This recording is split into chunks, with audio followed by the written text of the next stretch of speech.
Welcome back to knowledge with AR. അന്താരാഷ്ട്ര വനിതാ ദിനവുമായി ബന്ധപ്പെട്ട ഒരു പ്രസംഗമാണ് നമ്മൾ ഇന്ന് നോക്കാൻ പോകുന്നത്. ബഹുമാന്യരെ, ആദ്യം തന്നെ എല്ലാ സഹോദരിമാർക്കും എൻ്റെ വനിതാ ദിനാശംസകൾ നേരുന്നു. സ്ത്രീകളുടെ സാമൂഹിക, സാമ്പത്തിക, സാംസ്കാരിക നേട്ടങ്ങൾ ഓർമ്മപ്പെടുത്തിക്കൊണ്ട് സ്ത്രീകൾക്കായൊരു ദിനം എന്ന ആശയത്തിൽ നിന്നാണ് വനിതാ ദിനം ഉരുത്തിരിഞ്ഞത്. സമൂഹത്തിൻ്റെ ഉന്നതിയിൽ സ്ത്രീകൾ എത്തിയെങ്കിലും സ്ത്രീ ശാക്തീകരണ പരിപാടികൾ പലതും നടക്കുന്നുണ്ടെങ്കിലും കുറേ ചോദ്യങ്ങൾ ഈ സമൂഹത്തിൽ ഇന്നും അവശേഷിക്കുകയാണ്. 1945 ആഗസ്റ്റ് 15 സ്വാതന്ത്ര്യം കിട്ടിയെങ്കിലും ശരിക്കും സ്ത്രീകൾക്ക് സ്വാതന്ത്ര്യം കിട്ടിയോ? നമ്മുടെ ഭരണഘടന അനുശാസിക്കുന്ന തുല്യനീതി ഇവിടെ നടപ്പാക്കപ്പെടുന്നുണ്ടോ? ആരാണ് ഒരു സ്ത്രീ? മാറി ചിന്തിക്കേണ്ടത് സമൂഹമാണോ അതോ നമ്മൾ തന്നെയാണോ? ഇത്തരത്തിലുള്ള പല ചോദ്യങ്ങൾ ഇന്നും ഈ സമൂഹത്തിൽ അവശേഷിക്കുന്നു. ശരിയാണ്, സ്വാതന്ത്ര്യം കിട്ടിയെങ്കിലും സ്ത്രീകൾ ഇന്നും ചങ്ങലകളാൽ ബന്ധിക്കപ്പെട്ട് കിടക്കുകയാണ്. സ്വന്തമായി തീരുമാനങ്ങൾ എടുക്കാനോ സ്വന്തം ഇഷ്ടത്തിനനുസരിച്ച് ജീവിക്കാനോ കഴിയാതെ കർത്തവ്യങ്ങളുടെയും ഉത്തരവാദിത്തങ്ങളുടെയും ബന്ധങ്ങളുടെയും ചങ്ങല അവളെ മുറുകെ പിടിച്ചിരിക്കുകയാണ്. ആരാണ് ഒരു സ്ത്രീ എന്ന ചോദ്യത്തിന് ഇന്നും പലരും പറയുന്നത് സ്ത്രീ അമ്മയാണ്, മകളാണ്, സഹോദരിയാണ്, ഭാര്യയാണ് എന്നൊക്കെയാണ്. എന്നാൽ ഇത് മാത്രമാണോ ഒരു സ്ത്രീ? എല്ലാ മനുഷ്യരെയും പോലെ ഒരാളല്ലേ അവളും? സ്വന്തമായി ഇഷ്ടങ്ങളും ആഗ്രഹങ്ങളും സ്വപ്നങ്ങളും ഉള്ള ഒരാൾ.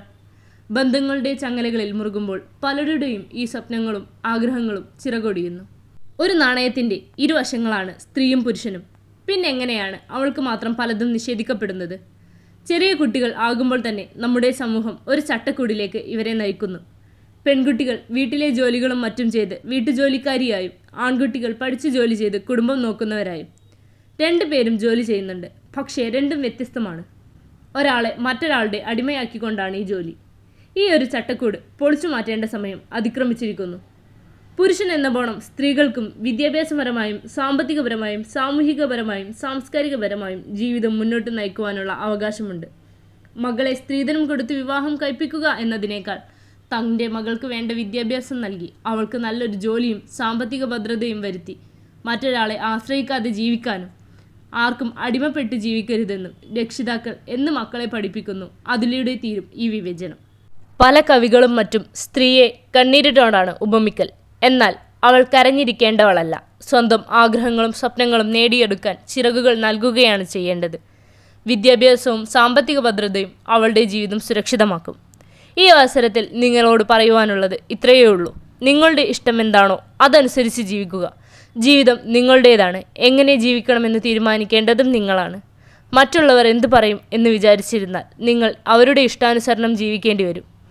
സരോജിനി നായിഡു, ഇന്ദിരാഗാന്ധി, കൽപ്പന ചൗള, സുനിത വില്യംസ്, കിരൺ ബേദി, PT ഉഷ തുടങ്ങിയവർ ഇന്ത്യയുടെ ശിരസ് വാനോളം ഉയർത്തിയ സ്ത്രീകൾ നിങ്ങളെപ്പോലെ തന്നെ ഒരാളാണ്. അവർക്കൊക്കെ ഈ സമൂഹത്തിൻ്റെ ഉന്നതിയിലെത്താമെങ്കിൽ നിങ്ങൾക്ക് എന്തുകൊണ്ട് എത്തിക്കൂടാ? സ്വന്തം കഴിവിൽ വിശ്വാസവും തൻ്റെ ആഗ്രഹം സഫലീകരിക്കാൻ വേണ്ടി കഠിനമായി അധ്വാനിക്കുകയും ചെയ്താൽ മതി, നിങ്ങളും വിജയിക്കും. ഇത് നമ്മുടെ ലോകമാണ്. ഇവിടെ സ്ത്രീയെന്നോ പുരുഷനെന്നോ വേർതിരിവില്ലാതെ ജീവിക്കാൻ മാറേണ്ടത് മറ്റുള്ളവരല്ല, നമ്മൾ തന്നെയാണ്. ആവേശത്തോടെ ആത്മാഭിമാനത്തോടെ ജീവിക്കാൻ ആദ്യം മാറ്റേണ്ടത് നമ്മുടെ ചിന്താഗതി തന്നെയാണെന്ന് ഓർമ്മപ്പെടുത്തിക്കൊണ്ട് ഞാൻ എൻ്റെ വാക്കുകൾ ഉപസംഹരിക്കുന്നു. നന്ദി. ഇത്തരത്തിലുള്ള കൂടുതൽ വീഡിയോസിനായി നമ്മുടെ channel like, share and subscribe.